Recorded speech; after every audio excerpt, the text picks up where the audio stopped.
ప్రజల ఆరోగ్య భద్రత కోసమే హెల్మెట్ రూల్ ను స్ట్రిక్ట్ గా అమలు చేస్తున్నామన్నారు హోంమంత్రి నాయిని నరసింహారెడ్డి.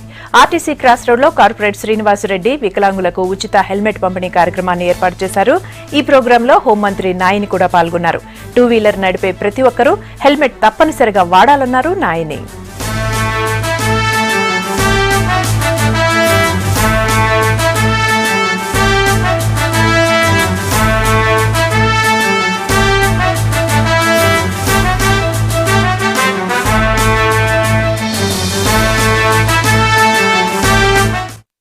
తప్పనిసరిగా హెల్మెట్లు ధరించాలని చెప్పని సుప్రీంకోర్టు తీర్పిచ్చింది. ఆ తీర్పుకు అనుగుణంగా తప్పనిసరిగా మీరు హెల్మెట్ పెట్టాలా, పెట్టకపోతే నేరం కింద మిమ్మల్ని చాలాను చేస్తారు. చాలాను ముఖ్యం కాదు, మీ ప్రాణం ముఖ్యం. భక్తితోడైతే హెల్మెట్ పెట్టవు, భయంతో పెడతారు. చాలాల కొరకు హెల్మెట్ పెట్టడం సమస్య కాదు. తలకాయను కాపాడుకోవడానికి హెల్మెట్ పెట్టుకోవాలి. మీ ప్రజల క్షేమం కొరకే మరి ప్రభుత్వ కార్యక్రమాలు